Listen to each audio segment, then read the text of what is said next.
আজকের এই পেকুয়ার মাহফিলের মাধ্যমে আমি বলবো, আবেগ দিয়ে আর কাজ হবে না। এর জাতিকে শান্তি দিতে হলে, চোরের হাত থেকে রক্ষা করতে হলে, ডাকাতের হাত থেকে জাতিকে রক্ষা করতে হলে, এদেশে অর্থ পাচারকারীদের হাত থেকে জাতিকে মুক্ত করতে হলে, হিন্দু বৌদ্ধ খ্রিস্টান মুসলমানদেরকে শান্তি নিরাপত্তা দিতে হলে আল্লাহর কোরআনের আইন ইসলামের বিধান ছাড়া অন্য আর কোন রাস্তা নাই। জোরে বলেন ঠিক কিনা? সুতরাং আমরা এই জাতির নিরাপত্তা চাই, শান্তি চাই, কল্যাণ চাই। দেখেন না, চোরেরা পাচার করবি তো কর, লক্ষ কোটি কোটি টাকা বিদেশে এক এক চোর পাচার করেছে হাজার হাজার কোটি টাকা, হাজার হাজার কোটি টাকা। কোরআনের শাসন যদি থাকতো, এই চোরেরা কি এত টাকা পাচার করতে পারতো? এত টাকা পাচার করা সম্ভব হতো? এত টাকা পাচার করা সম্ভব হতো না, এত টাকা পাচার করা সম্ভব হতো না। কোরআনের বিধান না থাকার কারণে, হকের বিধান না থাকার কারণে, সত্য প্রতিষ্ঠা না থাকার কারণে এই জালিমেরা দেশের মানুষের অধিকার নিয়ে ছিনিমিনি খেলতে সাহস পায়। আমার কথা হলো, কোরআনের আইন চলবে। কোরআনের আইন যদি চলে, নাগরিক তার নাগরিক অধিকার পাবে। রাষ্ট্রের একজন সাধারণ গরিব হিন্দু, রাষ্ট্রের একজন সাধারণ গরিব খ্রিস্টান, রাষ্ট্রের একজন সাধারণ গরিব উপজাতি, সে তার নাগরিক অধিকার পাবে। তার কারণ হলো, কোরআনের আইন যদি প্রতিষ্ঠা হয়, কোরআনের রাজ যদি প্রতিষ্ঠা হয়, কোরআন জানিয়েছে ওয়া আকসিতু ইন্নাল্লাহা ইউহিব্বুল মুকসিতিন, ওয়া আকসিতু ইন্নাল্লাহা ইউহিব্বুল মুকসিতিন। সুবিচার করো, সুবিচার করো, ন্যায় বিচার করো, ইনসাফ করো। আল্লাহ তাআলা সুবিচারকে, ন্যায় বিচারকে, ইনসাফকে পছন্দ করেন। আল্লাহ তাআলা সুবিচার, নাগরিক তার নাগরিক অধিকার পাবে না যখন তার দেশের ভিতরে সুবিচার না থাকবে। বন্ধুরা আমার, দলীয়করণ, আত্মীয়করণ ইসলামে নাই। মুহাম্মদুর রাসূলুল্লাহ সাল্লাল্লাহু আলাইহি সাল্লাম মদিনায় একটা রাষ্ট্র প্রতিষ্ঠা করলেন। আল্লাহর হাবিবের একজন সাহাবী নবীজির কাছে এসে বলল, ইয়া রাসূলুল্লাহ, আপনি মদিনায় রাষ্ট্র, ইসলামী রাষ্ট্র প্রতিষ্ঠা করেছেন, এই রাষ্ট্রে আমাকে একটা চাকরি প্রদান করুন। আউযু বিল্লাহি মিনাশ শাইতানির রাজীম। বিসমিল্লাহির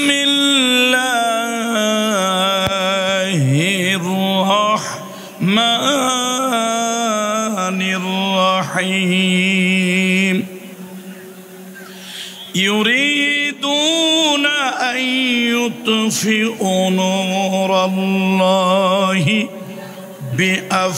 بأفواههم ويأبى الله إلا أن يتم نوره ولو كره الكافرون هو الذي أرسل رسوله بالهدى ودين الحق ليظهره على الدين كله ولو كره المشركون آمنت بالله إن الله وملائكته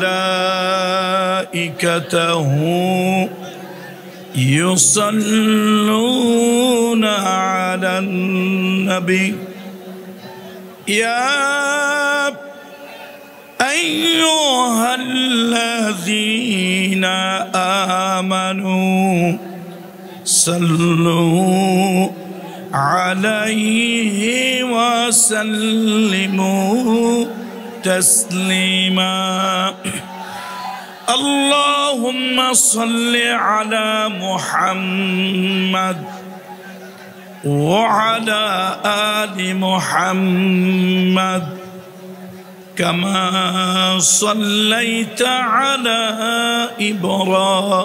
إبراهيم وعلى آل إبراهيم إنك حميد مجيد.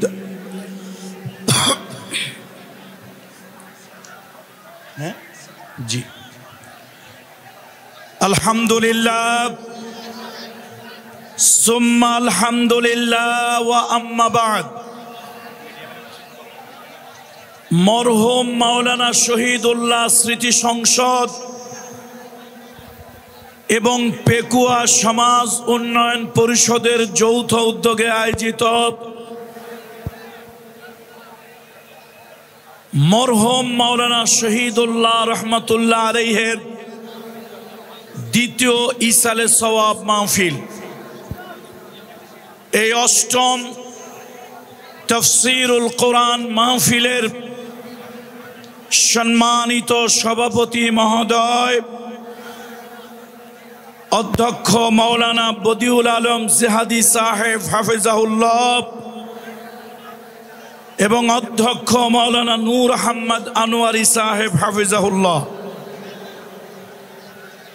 আল্লাহ তাআলা তাদের উভয়কে সম্মানিত করুন,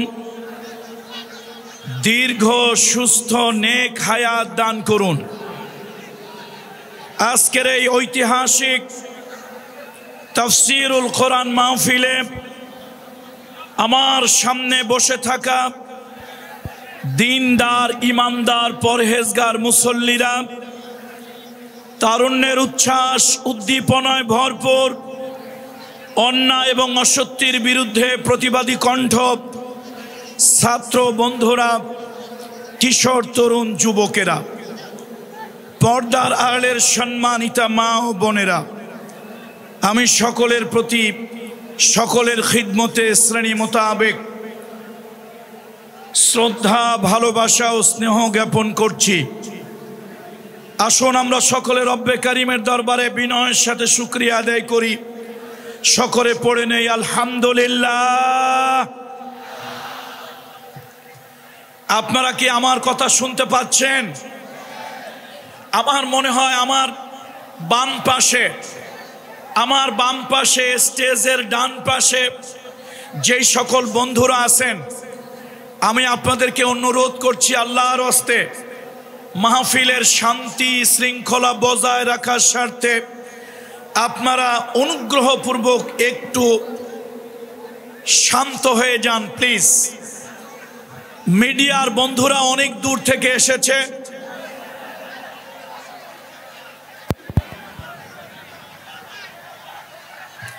আপনাদের কথা শুনতে পেরেছি। ক্যামেরা উঁচু আছে, আপনাদের দেখতে সমস্যা হচ্ছে। শুনুন, ক্যামেরা উঁচু আছে, আপনাদের দেখতে সমস্যা হচ্ছে, এই তো। আমরা কিন্তু একেবারে নির্বোধ না, কিছু বুঝি। এখন আপাতত এই মুহূর্তে আপনাদের একটু স্যাক্রিফাইস করতে হবে আমার আলোচনার শেষ পর্যন্ত। দয়া করে যদি আপনারা এরপরও কথা বলেন, তাহলে আমি মনে করি আপনারা মাহফিলের কল্যাণ চাচ্ছেন না, মাহফিলের অকল্যাণ চাচ্ছেন, মাহফিলের শৃঙ্খলা চাচ্ছেন না, মাহফিলের মধ্যে একটা বিশৃঙ্খল অবস্থা চাচ্ছেন। সুতরাং আমার বক্তব্যের শেষে আজকের মাহফিলের যারা আয়োজক, বিশেষ করে আমাদের নিয়ামতুল্লাহ নিজামী, সে এবং তার সহযোগীরা সিদ্ধান্ত নেবে এই মিডিয়ার ব্যাপারে কি করা যায়। যেহেতু আপনারা তো স্বচক্ষে মাহফিল দেখতে পাচ্ছেন, কিন্তু সারা বাংলাদেশ আজকে পেকুয়ার মাঠের দিকে তাকিয়ে আছে। আপনাদেরকে নিয়ে আমার অনেক দূরে যেতে হবে। সুতরাং ছোট্ট একটা ক্যামেরার মধ্যেই যদি আপনারা আটকে থাকেন, তাহলে আপনাদেরকে নিয়ে বেশি দূর যাওয়া যাবে না। শোনেন, এই ক্যামেরা ছিল বলে সচিবালয় হাসিনার প্রেতাত্মারা আগুন দিয়েছে তা জানতে পেরেছি। এই ক্যামেরা মিডিয়া যদি না থাকতো, তাহলে হাসিনা ইন্ডিয়ায় পালিয়ে গিয়েছে তার প্রেতাত্মারা সচিবালয়ে বসে বসে নানান ধরনের কুটকৌশল চালাচ্ছে তা বুঝতে পারতাম না। সুতরাং ক্যামেরা মিডিয়ার প্রয়োজন আছে।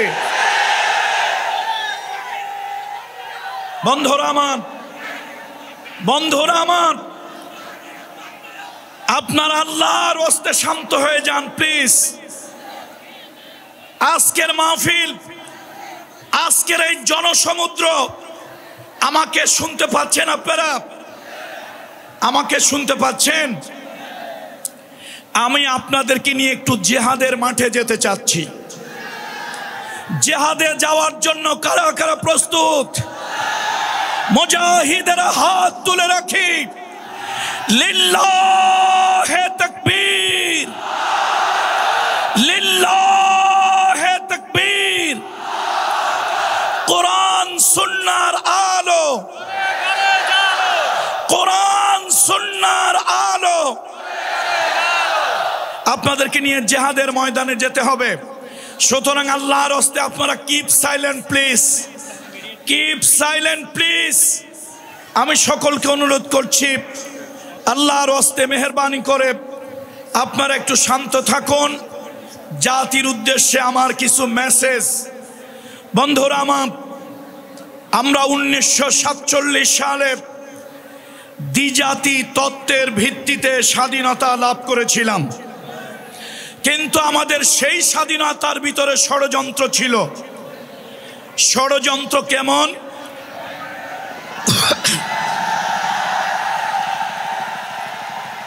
1947 সালে আমরা দ্বিজাতি তত্ত্বের ভিত্তিতে স্বাধীনতা লাভ করলাম, কিন্তু সেই স্বাধীনতা আমরা সুফল ভোগ করতে পারলাম না। তার কারণ হলো পৃথিবীতে একটা ষড়যন্ত্রকারী জনগোষ্ঠী, ইন্ডিয়ার কিছু উগ্রবাদী জনগোষ্ঠী, ইন্ডিয়ার কিছু ষড়যন্ত্রকারী জনগোষ্ঠী আমার মুসলমানদেরকে স্বাধীনতার সুফল ভোগ করতে দেবে না বলেই তারা পাকিস্তান নামক দুইটা ভূখণ্ডে একটা দেশ তারা তৈরি করলো। দুইটা ভূখণ্ডের ভিতরে মাঝখানে, দুইটা ভূখণ্ডের মাঝখানে 1000 কিলোমিটারের ব্যবধান। আচ্ছা আপনারাই বলেন, 1000 কিলোমিটারের ব্যবধান, মাঝখানে মই নাই, চঙ্গ নাই, রাস্তা নাই, করিডোর নাই, কোনো ধরনের টানেল নাই, তাহলে এই দুইটা দেশ কি করে একটা দেশ হয়? এটা সম্ভব নয়। এরপরে 1952 সালে আমাদের নিজের ভাষায় কথা বলাকে তারা কেড়ে নেওয়ার চেষ্টা করলো। আলহামদুলিল্লাহ, মাতৃভাষা আল্লাহর দেয়া নিয়ামত গুলোর অন্যতম শ্রেষ্ঠ একটি নিয়ামত। সেই মাতৃভাষা, মায়ের ভাষায় কথা বলার অধিকার আমরা ফিরে পেলাম।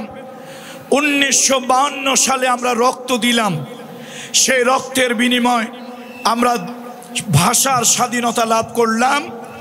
অর্থাৎ আল্লাহ তাআলার মেহেরবানি, রক্তের বিনিময় হলেও আমরা নিজের ভাষায় কথা বলার অধিকার ফিরে পেলাম। 1971 সালে পশ্চিমাদের শোষণ, পশ্চিমাদের শাসন, বঞ্চনা থেকে জাতিকে মুক্ত করার জন্য আমার দেশে একটা মুক্তিযুদ্ধ হলো। সেই যুদ্ধে ভারত অংশগ্রহণ করেছে তার স্বার্থে, কিন্তু এই 1971 সালের মুক্তিযুদ্ধের সকল কৃতিত্ব ভারত নিয়ে যেতে চায় এবং এই দেশের হাজার হাজার কোটি ডলারের সম্পদ যারা মুক্তিযুদ্ধে অংশগ্রহণ করে আমার দেশ থেকে চুরি করে তারা তাদের দেশে নিয়ে গিয়েছে। বন্ধুরা আমার, সেই ভারতের অগ্রাসন থেকে এখনো আমরা মুক্তি পাই নাই। পাকিস্তানিদের কবল থেকে, পাকিস্তানিদের শাসন থেকে আমরা মুক্তি পেয়েছি ঠিক, তবে ভারতীয়দের আধিপত্য, তাদের ষড়যন্ত্র থেকে এখন পর্যন্ত আমরা মুক্ত হতে পারি নাই। আমার দেশের ভিতরে অর্থনৈতিক বৈষম্য, আমার দেশের ভিতরে পানির বৈষম্য, আমার দেশের ভিতরে চাকরির বৈষম্য, আমার দেশের ভিতরে বিডিআরের যে হত্যাকাণ্ড, আমার দেশের সোনার টুকরা আর্মি এবং বিডিআরদেরকে ষড়যন্ত্র করে তারা হত্যা করে আমার দেশের সশস্ত্র বাহিনীকে তারা দুর্বল এবং পঙ্গু বানিয়ে দিতে চেয়েছিল। শুধু তাই নয়, তাদের পক্ষ থেকে ইন্ডিয়া একজন ঘসেটি বেগম দীর্ঘ 15.5 বছর আমার দেশের স্বৈরাচারী শাসক হিসাবে আমাদের মাথার উপর ইন্ডিয়া বসিয়ে রেখেছিল। ইন্ডিয়ার ভালোবাসার মানুষ এদেশ থেকে ধাওয়া খেয়ে মাত্র 45 মিনিটে ইন্ডিয়া পালিয়েছে, কিন্তু তাদের প্রেতাত্মা বাংলাদেশে এখনো রয়ে গেছে। গত 25 তারিখ সচিবালয়ে এই যে মিডিয়ার শত শত মিডিয়ার ক্যামেরা, এই মিডিয়ার ভাইদের মাধ্যমে, সোশ্যাল মিডিয়ার মাধ্যমে আমরা দেখতে পারলাম আমার জাতির গুরুত্বপূর্ণ একটা দুর্গ সচিবালয়, যেখানে রাষ্ট্রের গুরুত্বপূর্ণ নথিপত্র থাকে, সেই নথিপত্রগুলো পুড়িয়ে দিয়ে রাষ্ট্রকে ল্যাংড়া খোড়া বানিয়ে দেওয়ার জন্য, রাষ্ট্রের কার্যকে অকার্যকর করে দেওয়ার জন্য একই সাথে তারা 2 জায়গা আগুন দিয়েছে। ইলেকট্রিক শর্ট সার্কিট যদি হয় তাহলে আগুন এক জায়গায় লাগবে, এক জায়গা থেকে ছড়িয়ে পড়বে চতুর্দিকে, কিন্তু একই সাথে ইলেকট্রিক শর্ট সার্কিট 2 দিকে আগুন একই সাথে লাগতে, তাহলে এই আগুন লাগেনি, আগুন কিছু উদ্দেশ্য প্রণোদিত কিছু শকুনেরা আগুন লাগিয়ে দিয়েছে। সুতরাং আপনারা কিন্তু দেশ এখনো পুরোপুরি স্বাধীন হয় নাই। আমার দেশের আর্মি, আমার দেশের র্যাব, আমার দেশের পুলিশ প্রশাসন তারা চেষ্টা করতেছে, কিন্তু আওয়ামী লীগের অথবা সেই স্বৈরাচারীর পতিত সরকারের 2-4টা দোসর তো এখনো আছে। ভাইরা আমার, শয়তান যেরকম মরে নাই, শয়তানের সেলারাও দুনিয়া থেকে এখনো বিদায় হয় নাই। সুতরাং ষড়যন্ত্র ছিল, ষড়যন্ত্র আছে, ষড়যন্ত্র থাকবে। এই ষড়যন্ত্রের মোকাবেলা করে আমাদেরকে সামনের দিকে এগিয়ে যেতে হবে। বলুন ইনশাআল্লাহ। একটুখানি জিকির করি, লা ইলাহা ইল্লাল্লাহ, লা ইলাহা। এই মাইকের কারা আছে? আপনার এই মাইক দিয়ে তো আলোচনা করতে পারবেন না। মাইক এক এক সময় এক এক দিকে যায়, মাইক এক এক সময় এক এক দিকে যায়। এখানে স্টেজে আওয়াজ আসতে হবে, না হলে তো বক্তা শাউটিং করে ওয়াজ করতে পারবে না। পাংখার বাতাস না, এখানে 2টা বক্সের ব্যবস্থা করেন স্টেজে। বক্তা শাউটিং করে ওয়াজ করতে হলে সে কথা বলতে পারবে না, কেউ পারবে না, কোনো বক্তা পারবে না, সম্ভব নয়। শান্তিতে বক্তা যদি কথা না বলতে পারে, এই বিশাল মাহফিল পণ্ড হয়ে যাবে, বিশাল মাহফিল নষ্ট হয়ে যাবে। কথা একবার এদিকে একবার ওদিকে যাচ্ছে।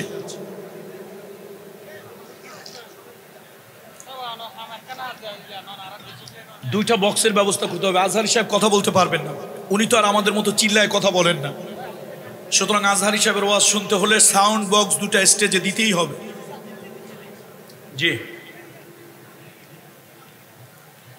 আমি মনে করি আজহারী সাহেব আসার আগেই মাহফিলের সাউন্ড সিস্টেম ভালো হওয়া দরকার। আমরা চিল্লায় চিল্লায় কথা বলতেছি, আসলে চিল্লাইয়া মার্কেট পাওয়া যায় না। চিল্লাইয়া কি পাওয়া যায় না? মার্কেট পাওয়া যায় না। এই জন্য শান্তভাবে কথা বলতে হবে, আর শান্তশিষ্টভাবে কথা বলতে গেলে সাউন্ড সিস্টেমটা সুন্দর হতে হবে। আমি মাহফিল নেয়ামতুল্লাহ নিজামী সাহেব সহ মাহফিলের যারা সার্বিক তত্ত্বাবধানে, মাহফিলের সার্বিক দায়িত্বে যারা আছেন, সাউন্ড সিস্টেমে এই পর্যন্ত যত বক্তা কথা বলেছেন, কেউ হৃদয়ের তৃপ্তি নিয়ে কথা বলতে পারেন নাই, আমার বিশ্বাস, আমিও পারছি না। সুতরাং কথা যেন সুন্দর করে বলা যায়, আয়েশ করে বলা যায়, কথা যেন রিল্যাক্স মোডে বলা যায়, সেই ব্যবস্থাটা দয়া করে করুন।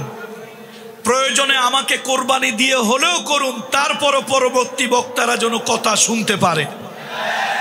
কথা ঠিক কিনা বন্ধুরা? কালামুল্লাহ শরীফ থেকে তেলাওয়াত করেছি। আল্লাহ তাআলা কোরআনুল কারীমের ভিতরে ইরশাদ করেছেন, ইউরিদুনা আন ইউতফিউ নূরাল্লাহি বিআফওয়াহিহিম। আল্লাহ তাআলা বলেন, বাতিলেরা, ইসলাম বিদ্বেষী শক্তিরা তাদের মুখের ফুৎকার দিয়ে আল্লাহর দ্বীনকে তারা নিভায় দিতে চায়, আল্লাহর দ্বীনকে তারা দুনিয়া থেকে মিটায় দিতে চায়। ওয়া ইয়াবাল্লাহু ইল্লা আন ইউতিম্মা নূরাহু। আর আল্লাহ তো কেবল চান তার দ্বীন সারা দুনিয়ায় ছড়িয়ে পড়ুক। আল্লাহ চায় তার দ্বীন সারা দুনিয়ায় বিজয়ী হোক। ওয়ালাউ কারিহাল কাফিরুন। কাফেরদের কাছে যতই অপছন্দ লাগুক। হুয়াল্লাযী আরসালা রাসূলাহু। আল্লাহ তাআলা তিনি তার রাসূলকে প্রেরণ করেছেন বিল হুদা, সত্য হেদায়েত দিয়ে, অদীনিল হক, সত্য ধর্ম সহকারে, লিইউযহিরাহু আলাদ দ্বীন কুল্লি। এই দুনিয়ায় যত বাদ মতবাদ আছে, সব বাদ মতবাদের উপরে দ্বীনকে বিজয় করার জন্য আল্লাহ তাআলা সত্য দাওয়াত, সত্য ধর্ম দিয়ে, সত্য দাওয়াত দিয়ে রাসূল সাল্লাল্লাহু আলাইহি ওয়াসাল্লামকে আল্লাহ তাআলা পাঠিয়েছেন।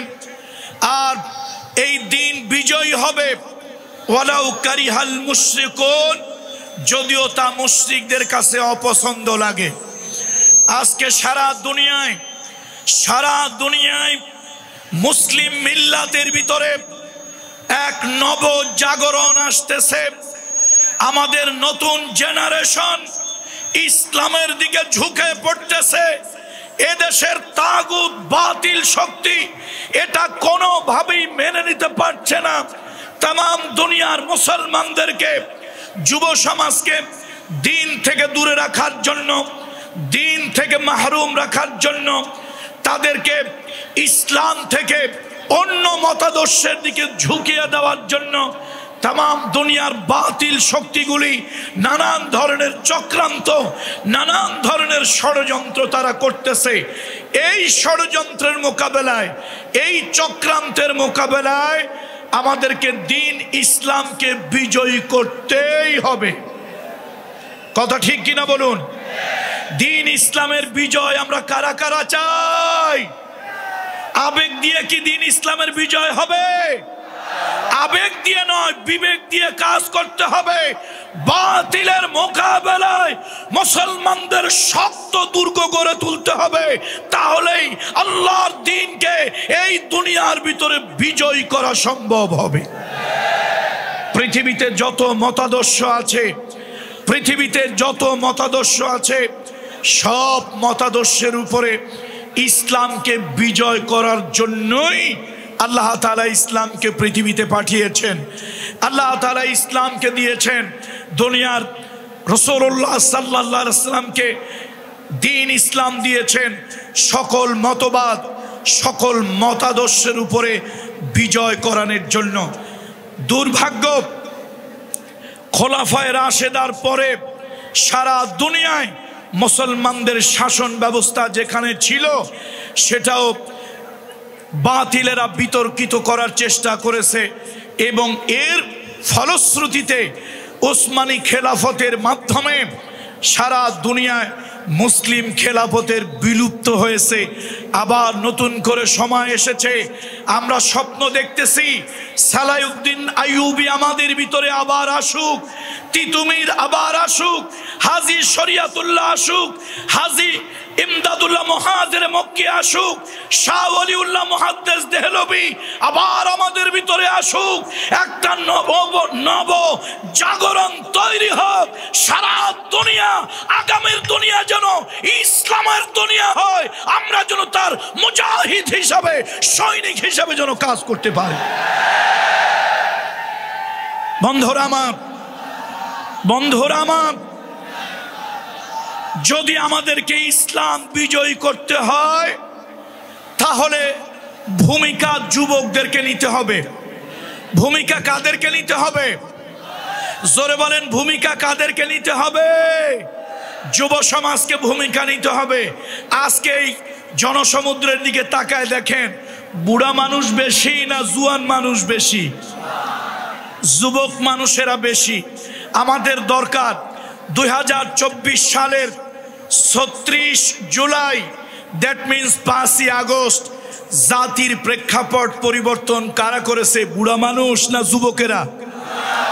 দেখেন না, বড় বড় দলগুলি তারা দীর্ঘদিন চেষ্টা করেও কিছু পারে নাই। শেষ পর্যন্ত এই গুড়া ফোলাফাইন। কারা বলেন তো কারা? এই গুড়া ফোলাফাইন, এই গুড়া ফোলাফাইন দিয়ে আল্লাহ তাআলা জাতিকে একটা বিজয় দিয়ে দিল। এখন এই বিজয়টাকে ইসলামের দিকে নিতে হবে। আমি জানি এদেশের বামপন্থী রামপন্থীরা, এদেশের মুসলমানের ঘরে কিছু কুলাঙ্গার সন্তান আছে যারা অন্যান্য মতবাদ সহ্য করতে পারে কিন্তু ইসলাম সহ্য করতে পারে না। এই মুসলমানের ঘরের কুলাঙ্গার গুলোর কারণে আজকে ইসলাম পৃথিবীতে বিজয় হতে পারছে না। ইসলাম প্রতিষ্ঠা হওয়ার জন্য অমুসলিমেরা বড় বাধা নয়। ইসলাম প্রতিষ্ঠার জন্য মুসলমানের ঘরের কিছু সন্তান হচ্ছে সব থেকে বড় বাধা, বড় প্রতিকূলতা।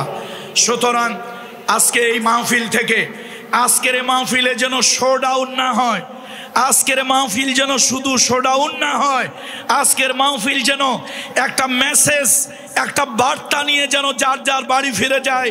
আমরা প্রত্যেকে নিজের অঙ্গনে দায়িত্বশীল। আলা কুল্লুকুম রাইন, আলা কুল্লুকুম রাইন ওয়া কুল্লুকুম মাসউলুন আন রাইয়াতিহি। তোমরা প্রত্যেকেই নিজ নিজ জায়গায় একজন দায়িত্বশীল, একজন অভিভাবক। প্রত্যেকের নিজ নিজ জায়গার অভিভাবকত্ব সম্পর্কে আল্লাহ সুবহানাহু ওয়া তাআলা কিয়ামতের আদালতে, আল্লাহর আদালতে, কিয়ামতের ময়দানে আল্লাহ তাআলা জিজ্ঞেস করবেন। সুতরাং আজকের মাহফিলে বাংলাদেশের বিভিন্ন জায়গা থেকে, বিভিন্ন প্রান্ত থেকে যেই সকল কিশোর তরুণ যুবক বন্ধুরা আসছেন, যদি দিন কায়েমের সংগ্রাম প্রয়োজন হয়, এদেশের আলেম ওলামারা কোরআনের রাজ কায়েমের জন্য আপনাদেরকে যদি আহ্বান করে, সেই আহ্বানে কারা কারা সাড়া দিতে রাজি আছেন? হাত উঁচু করে দেখায়। লিল্লাহে তাকবীর, লিল্লাহে তাকবীর। বন্ধুরা আমার, আমার দেশে বিভিন্ন ধর্মের লোক এই বাংলাদেশে আছে। এই বাংলাদেশে হিন্দু আছে, বৌদ্ধ আছে, খ্রিস্টান আছে, কিছু মাইনরিটি জনগোষ্ঠী আছে। আমরা তাদের উদ্দেশ্যে বলতে চাই, আজকের এই মিডিয়াকে সামনে রেখে, ইসলাম প্রতিষ্ঠা হলে এ দেশের মেজরিটি পার্সেন্ট নাগরিক মুসলমান, তাদের জন্য যদি ইসলাম রাষ্ট্রীয়ভাবে প্রতিষ্ঠা হয়, কোরআনের আইন যদি কোনো এই সমাজে কায়েম হয়ে যায়, তাহলে আমি বলবো সব থেকে বেশি উপকৃত হবেন আমার অমুসলিম ভাই বোন বন্ধুরা। তারা সব থেকে বেশি উপকৃত হবেন, তারা নিরাপত্তা লাভ করবেন।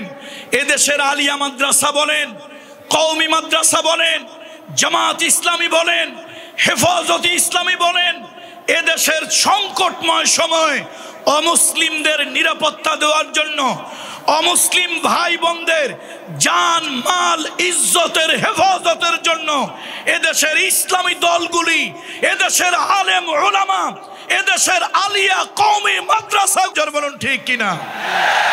সুতরাং ইসলাম প্রতিষ্ঠা যদি হয়, কোরআনের রাজ যদি কায়েম হয়, অমুসলিম ভাই বোনদেরকে মিডিয়ার মাধ্যমে জানিয়ে দিতে চাই, আপনারা সব থেকে বেশি নাগরিক অধিকার ভোগ করবেন, মানবিক অধিকার ভোগ করবেন। আল মুসলিমু মান সালিমান নাস, আল মুসলিমু মান সালিমান নাস মিন লিসানিহি ওয়া ইয়াদিহি। আল্লাহ নবী বলেছেন, সেই লোকটা মুসলমান যার হাত এবং জিহ্বা থেকে অন্য মানুষ নিরাপদ থাকে। সুতরাং ইসলাম যদি এদেশে রাষ্ট্রীয়ভাবে প্রতিষ্ঠা হয়, আমার কোন হিন্দু সম্প্রদায়ের ভাই বোন, বৌদ্ধ খ্রিস্টান সম্প্রদায়ের ভাই বোন, এদেশে উপজাতীয় সম্প্রদায়ের কোন ভাই বোনেরা কোন মানুষের কথায় তারা নির্যাতিত হবেন না, হাতের দ্বারা নির্যাতিত হবেন না। রাষ্ট্রের পুলিশ, রাষ্ট্রের আর্মি, রাষ্ট্রের র্যাব, রাষ্ট্রের সশস্ত্র বাহিনী কোরআনের রাজ যদি হয়ে যায়, তাদের রক্ত, তাদের জীবন, তাদের সম্পদ, তাদের উপাসনালয়কে তারা নিরাপত্তা দেবে, নিরাপত্তার চাদরে তারা ঘিরে রাখবে।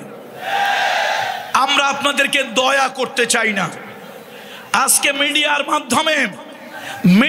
মাধ্যমে বাংলাদেশের নাগরিক সকল অমুসলিম ভাই বোনদেরকে বলি, আমরা আপনাদের উপরে দয়া, অনুগ্রহ, করুণা করতে চাই না। আমরা যেরকম এদেশের নাগরিক, আপনারাও এদেশের নাগরিক, আপনারা আপনাদের নাগরিক অধিকার ভোগ করবেন। আমার যেরকম নাগরিক অধিকার আছে, আপনাদের ওইরকম নাগরিক অধিকার আছে, আপনারা সে নাগরিক অধিকার ভোগ করবেন। সুতরাং আসুন, আমাদের ভয় কোথায় জানেন?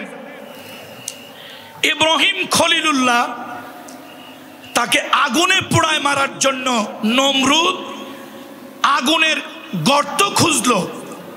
সেই গর্তের ভিতরে ইব্রাহিম খলিলুল্লাহকে জ্বালিয়ে পুড়িয়ে মারবে। আচ্ছা, ইব্রাহিম খলিলুল্লাহ মানুষ কয়জন? পুরো জনতা বলেন, মানুষ কয়জন? একজন ইব্রাহিম খলিলুল্লাহকে আগুনে পোড়াইতে বেশি আগুনের দরকার হয় না। কিন্তু বেওকুফ নমরুদ, নির্বোধ নমরুদ, একটা অথর্ব রাষ্ট্রনায়ক নমরুদ, সে এত আগুন জ্বালিয়েছে, হাজার ইব্রাহিমকে পোড়ানো যায় এত আগুন জ্বালিয়েছে। আগুনের তীব্রতায় কয়েক কিলোমিটার এরিয়ার ভিতরে সব ঝলসে গেছে। আগুন যখন দাউ দাউ করে জ্বলছে, তাফসীরের ভিতরে আসছে কয়েক ক্রোশ এলাকার ভিতরে আগুনের তীব্রতায় যখন প্রবেশ করা যাচ্ছে না, তখন ছোট্ট একটা প্রাণী এসে আগুনে ফু দিতেছে। তার নাম হলো লফিনী, তার নাম হলো কাকলাস, তার নাম হলো কাল্লাস, তার নাম হলো কালিশ। এই কালিশ, এই কাকলাস, এই লফিনী হাজার হাজার মানুষ পোড়ায় মারা যায়। এই তীব্র আগুনে কেউ সে ফু দিয়া আরো তীব্র বানাতে চাচ্ছে। এই লক্ষ জনতার কাছে আমার প্রশ্ন বিবেকের কাছে, আচ্ছা বলেন তো, একটা, 10টা, 1000, 1 লক্ষ, 1 কোটি কালিশ, কাকলাস, লফিনী যদি ফু দেয়, তাহলে আগুনের ছাতার মাথা কিছু টের পাবে?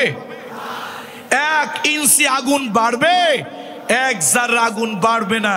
কিন্তু এই লফিনী ফু দিয়েছে নমরুদের পক্ষে, ইব্রাহিম খলিলুল্লাহর বিপক্ষে, আল্লাহর পয়গম্বরের বিপক্ষে, আর জালিম স্বৈরাচারী নমরুদের পক্ষে। পক্ষান্তরে একটা নিরীহ একটা প্রাণী নাম হলো ব্যাঙ। এই ব্যাঙ এসে প্রস্রাব করে দিয়েছিল। আচ্ছা, আপনাদের কাছে আমার প্রশ্ন, একটা ব্যাঙের প্রস্রাব কতটুক ভাই? কয় কেজি, কয় মন? একটা ব্যাঙের প্রস্রাব জাররা পরিমাণে হবে, সামান্যতম হবে। সেই 1 ফোঁটা প্রস্রাব, 1 জাররা প্রস্রাব ব্যাঙ প্রস্রাব করেছিল এই আশা, এই নিয়াত যে ইব্রাহিম খলিলুল্লাহর জন্য জ্বালানো আগুন নিভে যাক, আগুনের তীব্রতা কমে যাক। হাজার লক্ষ কোটি ব্যাঙ এক জায়গা হয়ে প্রস্রাব করলেও আগুনের কোনো আপনার উপকার হবে না, আগুন নিভবে না। কিন্তু ব্যাঙ সে ইব্রাহিম খলিলুল্লাহর পক্ষে, ইব্রাহিম খলিলুল্লাহর পক্ষে নমরুদের বিপক্ষে ভূমিকা নিয়ে আগুনের দিকে প্রস্রাব করেছিল। আজকে দুঃখ লাগে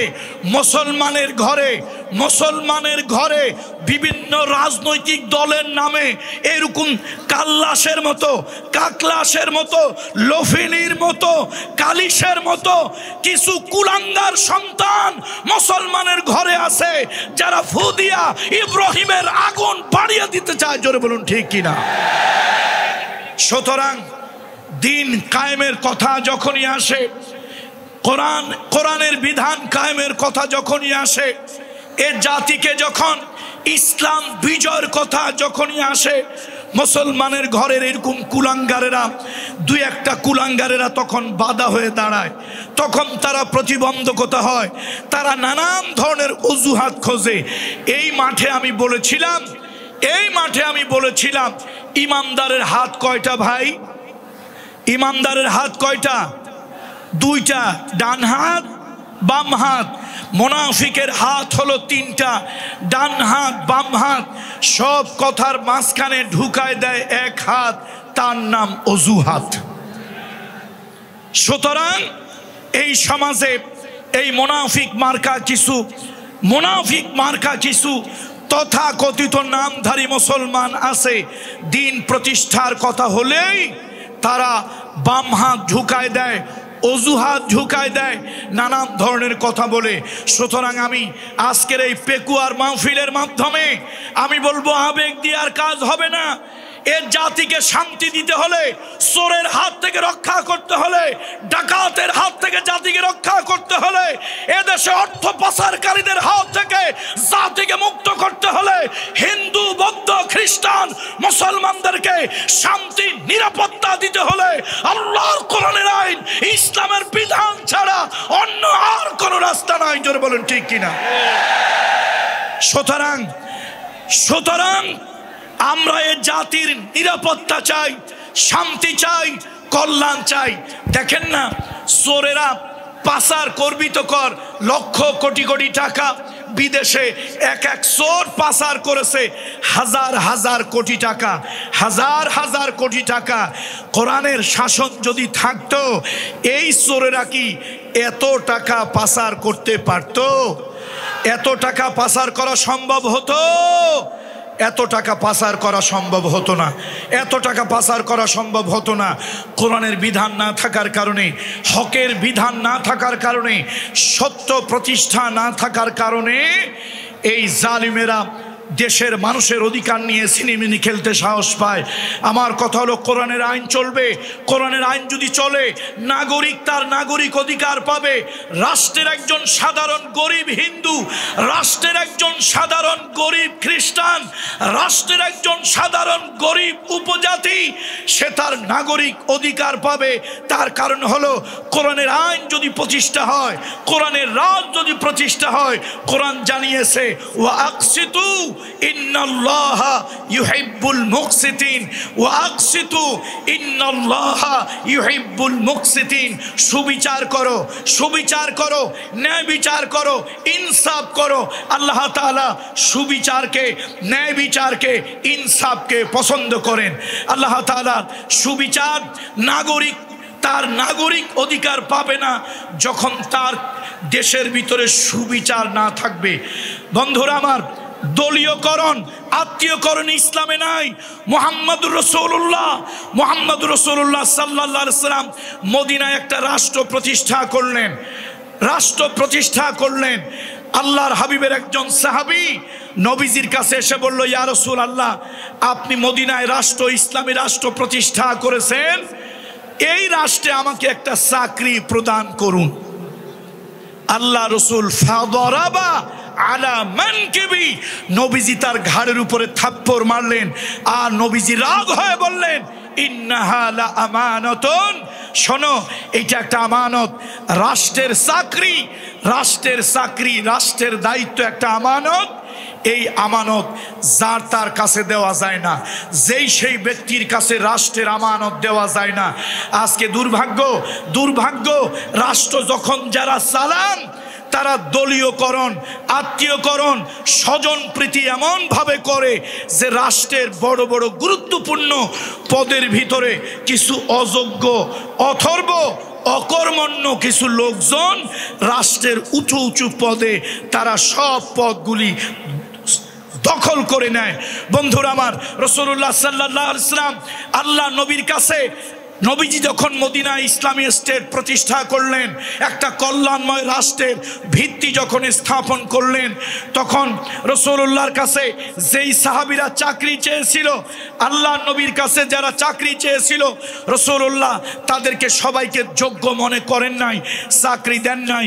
আল্লাহ নবী বলেছেন, শোনো, কিয়ামতের ময়দানে রাষ্ট্রের এই দায়িত্বটা যদি ঠিকভাবে আদায় করতে না পারো, আল্লাহর আদালতে খেয়ানতকারী হিসাবে, কিয়ামতে বিচার দিবসে খেয়ানতকারী হিসাবে উঠবে। আর রাষ্ট্রের গুরুত্বপূর্ণ দায়িত্ব পেয়ে যারা জনগণের দায়িত্ব ঠিকমতো আদায় করবে না, রাষ্ট্রের দায়িত্ব ডিউটি ঠিকমতো পালন করবে না, এই লোকগুলোকে কিয়ামতের দিন গাদ্দার বলা হবে। লিকুল্লি গাদ্দারুন লিয়াউন, প্রত্যেক গাদ্দারের জন্য একটা পতাকা থাকবে। আর এই পতাকাগুলি আমি বলি না, রহমতের নবী মুহাম্মদ রাসূলুল্লাহ বলেছেন, কিয়ামতের ময়দানে রাষ্ট্রের চাকরি করে জনগণের অধিকার যারা আদায় করবে না, বিশেষ দলীয় এজেন্ডা বাস্তবায়নের জন্য জনগণের উপরে নির্যাতনের স্টিম রুলার চালাবে, রাষ্ট্রের সম্পদ যারা তসরুপ করবে, রাষ্ট্রের সম্পদ যারা চুরি করবে, আমি বলি না, রহমতের নবীর হাদিস, কিয়ামতের দিনে এদেরকে গাদ্দার বলা হবে। কি বলা হবে বলেন? আওয়াজ দিয়ে বলেন, কি বলা হবে? গাদ্দার বলা হবে। বলেন, কি বলা হবে? গাদ্দার বলা হবে। লিকুল্লি গাদ্দারিন লিওয়াউন, প্রত্যেক গাদ্দারের জন্য একটা পতাকা থাকবে।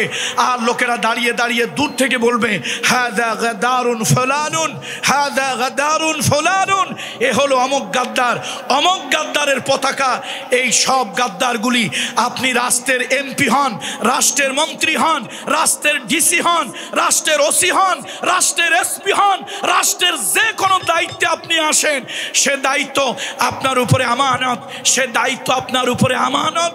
আল্লাহ দয়া করে দিয়েছে জনগণের সেবা করার জন্য। আপনি যদি আদালতের বিচারক হন, আপনার বাহিরের চর্মচোখ অন্ধ থাকবে, আপনার অন্তরের চক্ষু প্রখর থাকবে।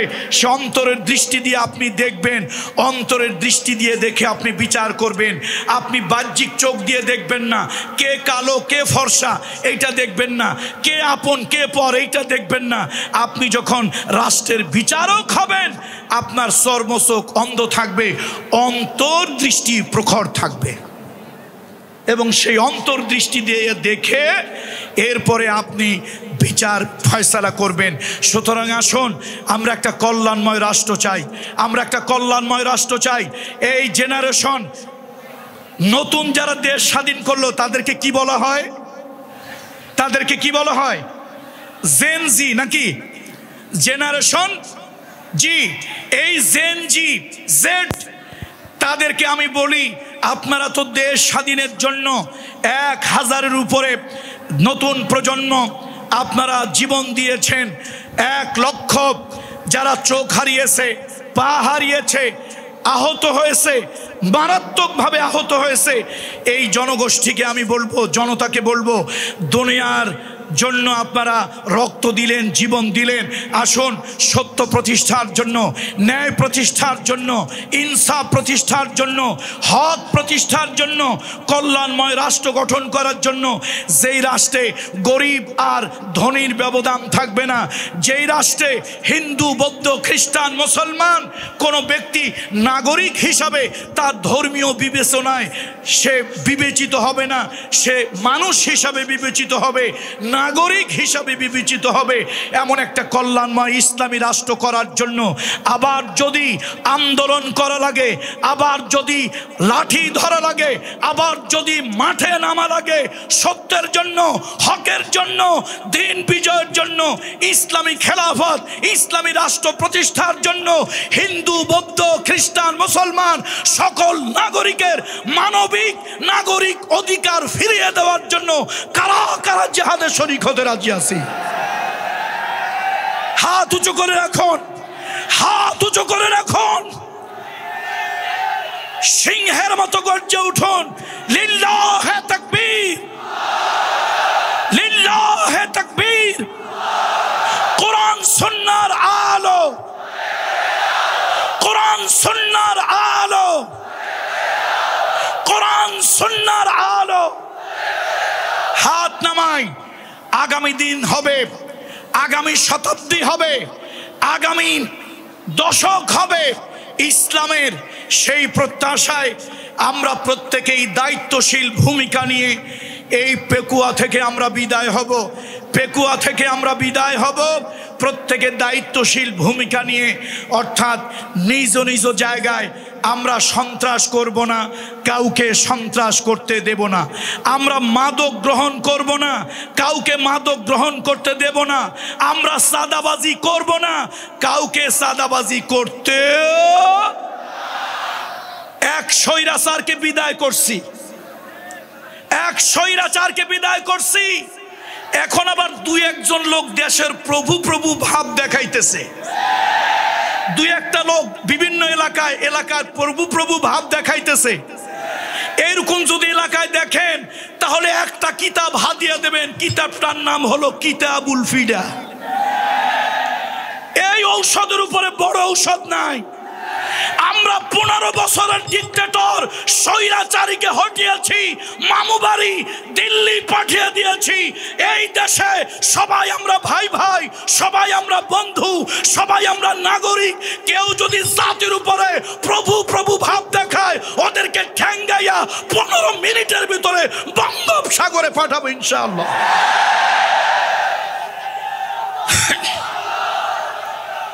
দেশটা আমাদের সবার। বলেন দেশ কার? বলেন দেশ কার? দেশ আমাদের সবার। এখানে সবাই আমরা প্রজা, কেউ প্রভু নয়। এখানে সবাই আমরা প্রজা, কেউ কি নয়। এখানে কেউ প্রভু নয়, সবাই আমরা প্রজা।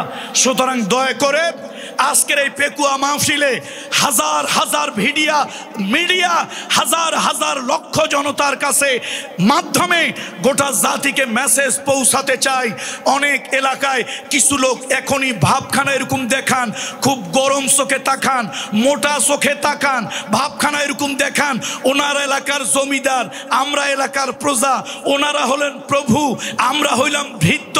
এই ভাব ছেড়ে দেন, ভাবের দিন আর নাই, ভাবের দিন আর নাই, ভাবের দিন শেষ। এখন সবাই আমরা দেশের নাগরিক, অল আর ইকুয়াল, অল আর ইকুয়াল। আমরা সবাই সমান, ভাবের দেশ নাই। ভাব এখন আর কেউকে দেখাতে দেব না, ভাব কেউ প্রতিষ্ঠা করতে চাকতে পারবে না। আসুন আমরা আল্লাহ তাআলার কাছে ইসলামের জন্য মাইকের যে অবস্থা, আমার তো কলজা ছিঁড়ে যাচ্ছে। আরে ভাই মাইক বাড়া দিয়ে কাজ হবে না, সেটিং এর সমস্যা। আমি কলজা ফাটা চিৎকার দিলাম, বাকিরা তো চিৎকার দিতে পারবে না, আজহার হিসেবে ওয়াজ করতে পারবে না, কোনোভাবেই না। শাউটিং করা যাদের অভ্যাস নাই তারা কিভাবে শাউটিং করে ওয়াজ করবে?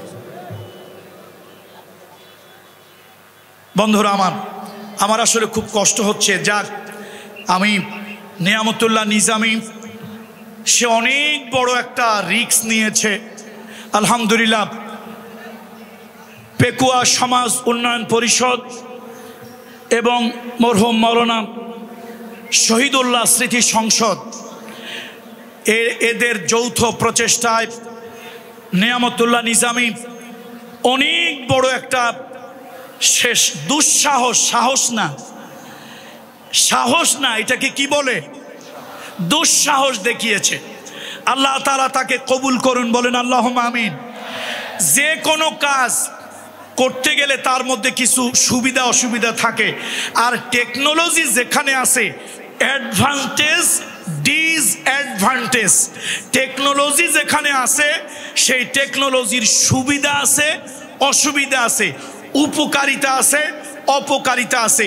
সুতরাং এই প্রোগ্রাম, বিশাল প্রোগ্রাম সাজাতে গিয়ে হয়তো সাউন্ড সিস্টেমটা যেইভাবে হওয়ার কথা ছিল, মুফতি কাজী ইব্রাহিম সাহেব আমি যতটুকু জানি উনি শান্তভাবে কথা বলতে পারেননি। তারপরে আমাদের শায়েখ জসিমউদ্দিন রহমানী সাহেব তিনিও খুব শান্তিতে কথা বলতে পারেনি। আব্দুল হাই সাইফুল্লাহ সাহেবের কাছে আমি জিজ্ঞেস করি নাই কেমন কথা বলেছেন, আমি নিজে বুঝতেছি আমার কলজার অর্ধেক ছিঁড়ে গেছে।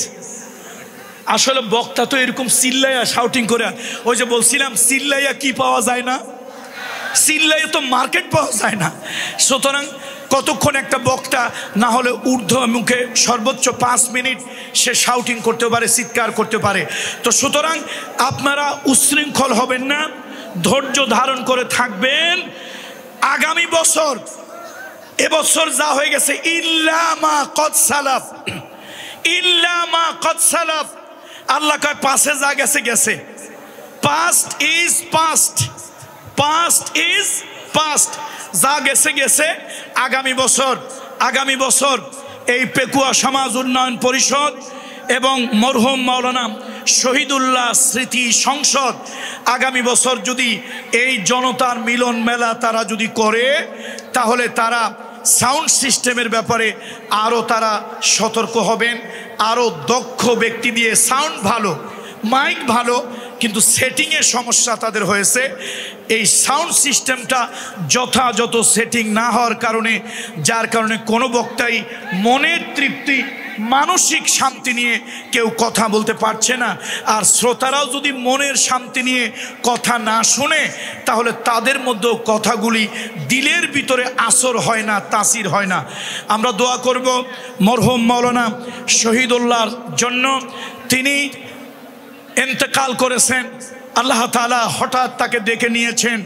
একেবারে তরতাজা মানুষ, আমার সাথে আমি এসেছিলাম, আমাকে তিনি মেহমানদারি করিয়েছেন, আমার সাথে অনেক গল্প করেছেন।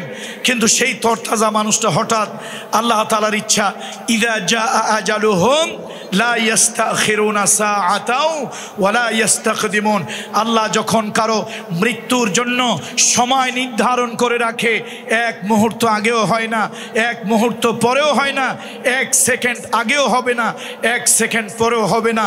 মানুষের জীবনের একটা বাস্তব সত্য হলো কুল্লু নাফসিন যায়িকাতুল মাউত, মৃত্যু হচ্ছে মানুষের জীবনের বাস্তব সত্য, মৃত্যু হচ্ছে মানুষের জীবনের ইউনিভার্সাল ট্রুথ। এই দুনিয়ায় টাকা পয়সা, বাড়ি গাড়ি, ধন দৌলতের মালিক হওয়া, ক্ষমতার মালিক হওয়া, এটাই দুনিয়ার সফলতা নয়। আল্লাহ তাআলা বলেন ফামান যুহজিহা আনিন নার ওয়া উদখিলাল জান্নাহ ফাকাদ ফাযা ওয়া মাল হায়াতুদ দুনিয়া ইল্লা মাতাউল গুরুর। আল্লাহ তাআলা বলেন মৃত্যুর পরে কিয়ামতের দিন মানুষের ভালো মন্দের প্রতিদান দেওয়া হবে। মৃত্যুর পরে কিয়ামতের দিন মানুষের ভালো মন্দের প্রতিদান দেওয়া হবে। যারা নাকি ভালো করবে, অথবা আল্লাহ তাআলা যাদেরকে জাহান্নাম থেকে পরিত্রাণ দিয়ে আল্লাহ তাআলা যাদেরকে জান্নাতমুখী করবেন, এবং আল্লাহ তাআলা যাদেরকে জাহান্নাম থেকে বাঁচিয়ে জান্নাত দান করবেন, ফাকাদ ফাযা, ওই মানুষগুলোই হলো প্রকৃত সফল। সুতরাং আখেরাতের জীবনের সফলতাই হলো আসল সফলতা, আখেরাতের জীবনের সফলতাই হলো মূল সফলতা, আখেরাতের জীবনের ব্যর্থতাই হলো জীবনের বড় ব্যর্থতা। যারা নাকি বামপন্থী, যারা নাকি নাস্তিক, তাদের কাছে দুনিয়াটা আসল, আর যারা ইমানদার মুমিন তাদের কাছে আখেরাতটাই আসল। কথা ঠিক কিনা? যারা বামপন্থী, যারা যারা নাস্তিক তাদের কথা হলো এই বেলা ভাই মদ খেয়ে নাও, কাল নিশীথের ভরসা কই, চাঁদনি জাগিবে যুগ যুগ ধরে, আমরা তো আর রবনা সই, দুনিয়া কো মজা লেলো দুনিয়া তোমারি হ্যায়। এই দুনিয়ার মজা নাও, এই দুনিয়ার আনন্দ নাও। সুতরাং যা ইচ্ছা তাই করো, ফুর্তি করো, আনন্দ করো, যা মনে লয় তাই খাও, যেখানে ইচ্ছা সেখানে যাও। এটা হলো যারা নাকি ভোগবাদী, দুনিয়াবাদী। আর যারা পরকালীন চিন্তা, পরকালের ভাবনা, আখেরাতের ভাবনা, আখেরাতের চিন্তা যাদের, তারা মনে করে এই দুনিয়াটাই আমার সব কিছু নয়, এই দুনিয়াটাই আমার সব কিছু নয়, দুনিয়াটা হলো আখেরাতের শুরু, দুনিয়াটা হলো পরকালের শুরু। সুতরাং সে আখেরাতের জন্য সব কিছু করে। ইন্না সলাতি ওয়া নুসুকি ওয়া মাহইয়ায়া ওয়া মামাতি লিল্লাহি রাব্বিল আলামিন। যারা নাকি আসলে আল্লাহ বিশ্বাসী, পরকালের চেতনায় বিশ্বাসী, তাদের নামাজ, তাদের রোজা, তাদের হজ, তাদের যাকাত, তাদের আন্দোলন, তাদের সংগঠন, তাদের রাজনীতি, তাদের মিছিল, তাদের মিটিং সব কিছু আল্লাহর জন্য হয়, পরকালকে কেন্দ্র করে, পরকালকে চিন্তা করে হয়। সুতরাং আমরা পরকালীর চিন্তা চেতনায় বিশ্বাসী। বলুন আমরা কোন চিন্তা চেতনায় বিশ্বাসী? আওয়াজ দিয়ে বলুন আমরা কোন চিন্তা চেতনায় বিশ্বাসী? আমরা পরকালীন চিন্তা চেতনায় বিশ্বাসী। সুতরাং আমাদের লক্ষ্য হলো পরকাল, টার্গেট হলো পরকাল। আর দুনিয়াও মাজরাতুল আখেরা, আর দুনিয়াও মাজরাতুল আখেরা। আখেরাতের ক্ষেত হলো দুনিয়া। আমরা এই দুনিয়ায় যা কিছু করব আখেরাতের জন্যই করব, রাজনীতি করব আখেরাতের জন্য করব, আন্দোলন করব আখেরাতের জন্য করব, মারপিট করব আখেরাতের জন্য করব, মৃত্যুবরণ করা লাগলে আখেরাতের জন্য মরব, বাঁচতে হলে আখেরাতের জন্য বাঁচবো, অন্যায় সহ্য করতে হলে আখেরাতের জন্য সহ্য করতে হবে, জালিমের কণ্ঠ চেপে ধরতে হলে আখেরাতের জন্য ধরবো। কথা ঠিক কিনা বলেন? সুতরাং আমাদের যা কিছু আখেরাত কেন্দ্রিক, আমাদের যা কিছু পরকাল কেন্দ্রিক। আমরা এই দুনিয়ার জন্যই সব কিছু করি না। আমরা কি দুনিয়ার জন্য সব কিছু করি? আমাদের সব কিছু আখেরাতমুখী হওয়া দরকার, আখেরাতের চিন্তাই হওয়া দরকার। আল্লাহ তাআলা সেই তৌফিক দান করুন। বলেন আল্লাহুম্মা আমিন, আল্লাহুম্মা আমিন। সব হইয়েন, তবে সালমান এফ রহমানের মতো প্রতারক হইয়েন না। দেখছেন বেটার মুখে কি সুন্দর দাড়ি, মানুষ 1 নম্বর 2 নম্বর 6 নম্বর যাই হোক, রাসূলুল্লাহর সুন্নত দাড়িটা ভালো ছিল না? কথা কয় না ভালো ছিল না? কত বড় বাটপার, ওরে বাটপার, কত বড় বাটপার। শেষ পর্যন্ত একটু বিপদ দেখে রাসূলুল্লাহর এই সুন্দর সুন্নতি দাড়িটা কেটে ফেলছে। তাহলে বোঝা গেল এই বাটপার 2 নম্বর টাকা 1 নম্বর বানানোর জন্য, ব্যাংকের টাকা নিজের বানানোর জন্য, হারাম টাকা হালাল বানানোর জন্য চোরের নৌকায় দাড়ি দিয়া সাধুর নিশান টানাইছিল। কথা ঠিক কিনা বলেন? যদি প্রকৃত রাসূলের সুন্নত, পরকালীন জীবনের চিন্তা আদর্শের কারণে নবীজির সুন্নত দাড়ি রাখতো, ফাঁসির মঞ্চেও যদি তাকে নেওয়া হতো, সে বলতো ফাঁসির রশি গলায় পড়তে রাজি আছি, নবীজির সুন্নত দাড়ি খুর দিতে রাজি নাই। ঠিক না? অথচ অবৈধ পয়সা বৈধ করে দেশ ছেড়ে পালানোর জন্য কি করছে বাটপারে? কি করছে? আরে কথা কয় না, বাটপারে কি করছে? কি সুন্দর বার্নিশ করছে না? মাশাআল্লাহ। আমার শিল্পী বলতেছে বার্নিশ করছে। তো আল্লাহ তাআলা এই জাতীয় বাটপারি করার নয়, আমাদেরকে যা কিছু করি প্রকৃত অর্থে পরকাল কেন্দ্রিক করার তৌফিক দান করুন। আমি আর কথা বাড়াবো না, বক্তা আসছে, আমি আর কথা বাড়াতে চাচ্ছি না। আমি দোয়া করছি মরহুম মাওলানা শহীদুল্লাহ সাহেবের জন্য, দোয়া করছি আমার স্নেহের শিল্পী নিয়ামতুল্লাহ নিজামীর জন্য। মাহফিলটা হওয়ার আগে তার ব্যাপারে অনেক নেগেটিভ কথাবার্তা অনেকে বলেছে। ভাই, মাঠে কাজ করতে নামলে ভুল ভ্রান্তি হতেই পারে। কাজ যারা করে না তার কোনো ভুল আছে? কাজ যারা করে না তার কি ভুল হয়? কাজ করতে গেলে ভুল হইতেই পারে। আর একটা ব্যক্তি সে শয়তানও না ফেরেশতাও না যে সে ভুলের ঊর্ধ্বে, ভুল তো হতেই পারে, কিন্তু সে টাইম টু টাইম আমার কাছে অনেক পরামর্শ, আমার কাছে তার বাবা বেঁচে থাকতেও আমাকে সে শ্রদ্ধা করেছে, বাবার মতো সম্মান করেছে, ইজ্জত করেছে। বিভিন্ন সময় বিভিন্ন তার ব্যবসা, বিভিন্ন বিষয় সে আমার সাথে পরামর্শ করে। এই মাহফিলটার জন্য বিগত 1 বছর বাংলাদেশের কোন কোন বক্তাকে দাওয়াত দেবে, কিভাবে দাওয়াত দেবে, কেমন একটা মিলন মেলা হলে ভালো হয়, বিগত 1 বছর সে আমার সাথে এগুলো নিয়ে পরামর্শ করেছে, আমার কাছ থেকে পরামর্শ নিয়েছে। কখনো খারাপ কোনো চিন্তা, খারাপ কোনো উদ্দেশ্য এটা তার মধ্যে ছিল না। আলহামদুলিল্লাহ সে ব্যবসায় এখন ভালো অবস্থানে আল্লাহ তাআলা তাকে নিয়েছে। মাহফিল না করলেও তো তার ব্যবসা তো বন্ধ নাই, আর এই মাহফিলের দ্বারা তো তার ব্যবসার সাথে মাহফিলের সাথে কোনো সম্পর্ক নাই। সে অনলাইন বিজনেস করে, অনলাইন মার্কেটিং, যে যত নিজেকে তুলে ধরতে পারবে সে তত ব্যবসা ভালো করতে পারবে। এখন যে কোনো কাজে নামলে প্রতিযোগী প্রতিদ্বন্দ্বী হয়।